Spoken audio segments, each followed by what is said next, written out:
getting these things fully up to speed. Some of these cars you can see obviously got a better start, depending on how it's here than some of these other guys, but here they'll start fanning out, going 3 and 4 wide. We'll see Kurt Busch on the outside. I'm sorry, it's Ricky Rudd. Right. Ricky Rudd on the outside pole center, and look at Scott Riggs go to the high side. 3 wide to 3 and 4. He's a rookie. Riggs is in that 10 car on the left-hand side of your screen. Nemechek still leads. 4 wide back there, about the middle of the pack. Oh, here we go. Through the trial, then coming toward the start-finish line right there. Nemechek leads lap 1. You have to be so precise right now, especially these guys in the middle. They can't make a mistake.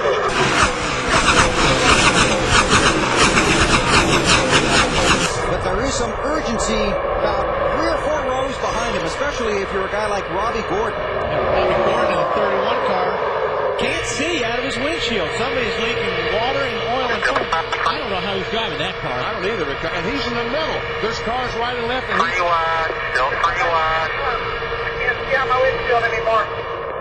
Caution flag is out, checking for fluid on the racetrack. Big break for Robbie. Now they'll tear off the tear-off on the windshield, and he'll be able to see, but who's leaking it? I think it's a big break for everybody around Robbie. Yeah. Bill, unfortunately, the problem could be with Elliott Sadler. His alternator is going bad. He said he only has 8 volts on the battery. The AC has quit. Water at 260, oil at 285 right now. The chassis just...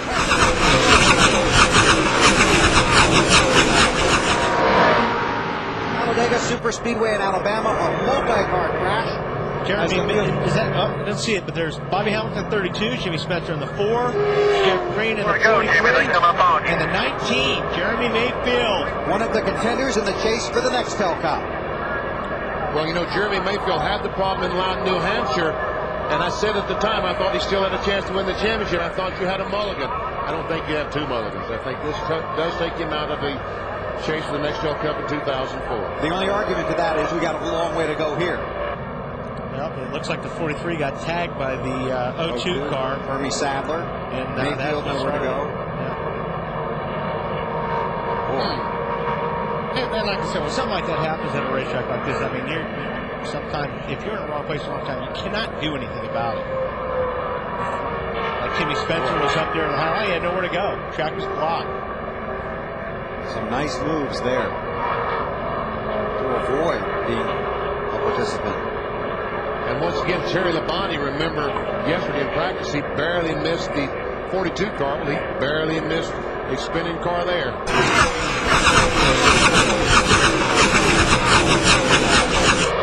It's going to be a mess. You have to be single file when you get on pit road. If you are not, this morning, you could be penalized. And don't lock up your tires, because if you're only getting fuel, Martin's not going to make it. We got Caution out. And what happened was Martin was trying to get in the pit lane, and he was slowed down in the racetrack, and I think these guys went to avoid him. Marty, They're going to get this blast of gas anyway for Kurt Busch. 3 seconds of fuel was all he needed. He's already gone. What a huge break for these guys, because they had committed to pit road. Matt. And the ace on pit road, Steve Neal, told them to go to the pit stop. They're going to go ahead and go away from their gas-only stop. They're going to go right-side tires for Junior. And the 15 car beat him out, so it's going to be real interesting to see what happens. and so did several others. Yeah, they must be about 15th or 20th now. No, about 10th, I guess, of the cars that made their pit stop. 10 to go, and this will be very interesting when we get this sorted out. Here's what happens. Hey, watch, all these guys get jammed up, and you see Mark Martin sliding. Actually, it was Robbie Gordon. But all these guys some of them are trying to make pit road, and they couldn't make it. Sterling Marlin turned right to avoid a couple of cars in front of him and turned right in front of Bobby Labonte. Dave Moore on the 40. The irony, Bill, is that they were on a don't-stop pit strategy, and I believe they could have made it. Sterling topped off, late in the going, and they were able to save fuel by running in the back of the pack. They had never planned on having to come down pit road.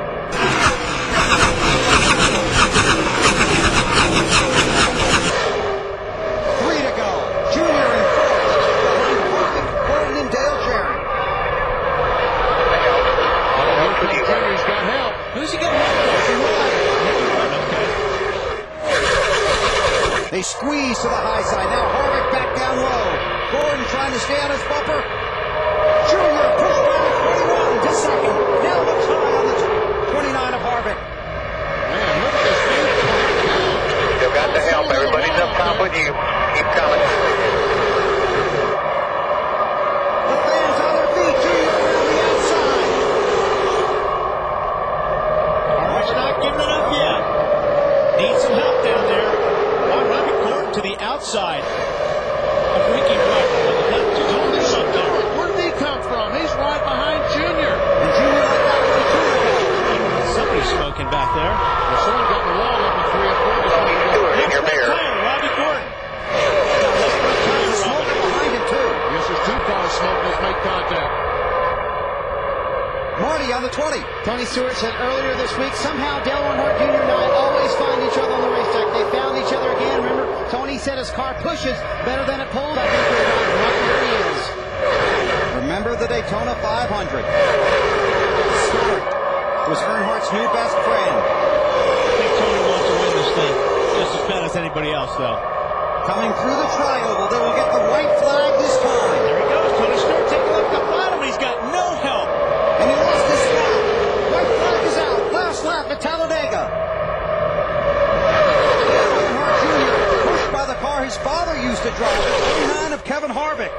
And the veteran Dale Jarrett behind him. Harvick did all his work earlier on the bottom, Junior. Trouble. Jeff Gordon. And there's the crowd. Greg Biffle. Casey Kane. Several cars involved.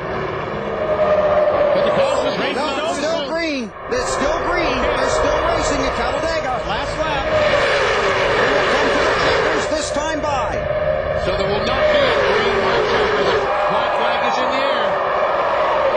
Dale Earnhardt Jr.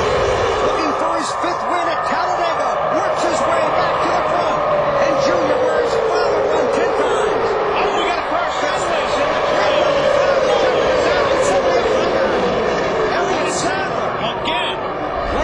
You all right? Getting good save right there. You all right? Sadler, who had that terrible tumble here a year ago, on his roof at the finish.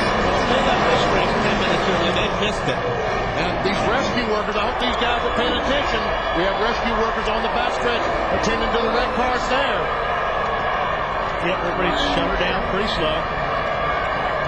Biffle is back there. Unofficially, Earnhardt Jr., Harvick, Jarrett, Brendan Gaughan, and Kurt Busch.